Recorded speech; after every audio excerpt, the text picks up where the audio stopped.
Hi, Rich Carrubba for bowlingball.com. Let's talk today about how to understand bowling ball motion. And it makes sense to start with the components that the engineers design in the bowling balls to help create this ball motion that you see after you drill your new ball and you begin bowling. First, the core of the bowling ball, because that's the part that's made first. It's important to determine in the bowling ball the levels of mass distribution inside that ball. And one of the components in ball motion that results from the core design is the flare potential, and that's described as the maximum amount a bowling ball can migrate as it travels down the lane. So the flare potential can be used as an indicator to describe the motion of the bowling ball that will take from the break point to the pocket. A high flare potential ball will hook a little more sharper typically than will a lower flare potential ball. Now, the RG, or the radius of gyration, is an account of the location of the mass inside the given ball, and it's another important key in understanding overall motion. RG relates to whether the ball, whether the mass bias is concentrated toward the center of the ball, which is typically referred to as a lower RG, or toward the cover stock, which is a higher RG or medium.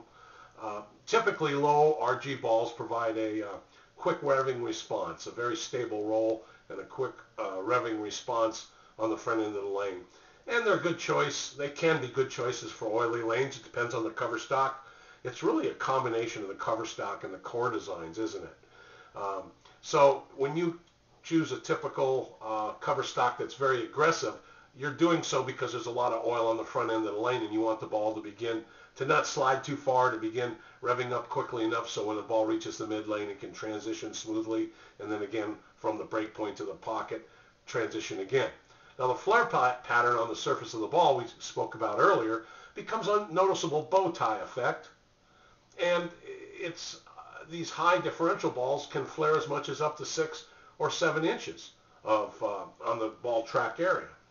So a good strategy before you purchase your new ball is to determine, first know about the level of flare potential, how that ball is rated, and know about how sharply you want the ball to hook on the back end, because knowing that and knowing how to take the RG rating and the differential rating can be important for you to match up the length potential, or the skid of the ball, and the hook potential, or the movement of the ball from the break point to the pocket.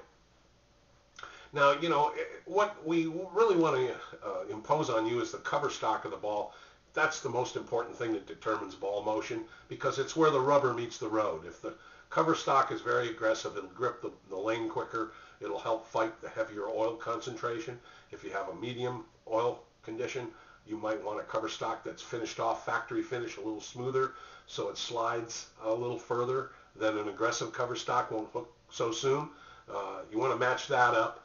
So you can always try to achieve that smooth transition in the middle part of the lane, and then again from the break point to the pocket. So your job is to choose a ball which matches to the lane conditions you bowl most frequently. Starts by visualizing the shape or the ball motion that you desire. And then once you own the ball, it's your responsibility to do two things, isn't it? One, to play with the cover stock. You can get into the pro shop and alter the cover stock, the texture of it, using different grit Averlon pads, for example, on a high-speed spinner.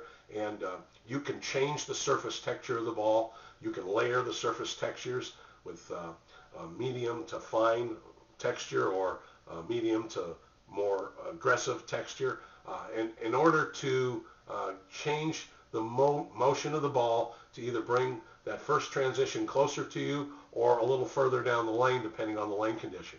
And then, of course, the drilling layout that you select is important, because that's also going to augment the ball motion. You can actually help that ball start its break point a little sooner, and it'll have the chance to recover and hook a little more on the back end of the lane. Or you can drill the ball to skid its maximum amount as possible that the ball will allow by its basic construction, and also to hook as much as possible from the break point of the pocket. So you can try to achieve either a skid and a flip type action, or a nice even smooth roll by the choice of layout pattern you choose. But that's your responsibility. First in planning is to pick the cover stock, and then match a core to it, and read what the manufacturers and how they rate the ball, and try to match that shape of motion to your favorite lane conditions. I hope this helps, and thank you very much for stopping by and visiting.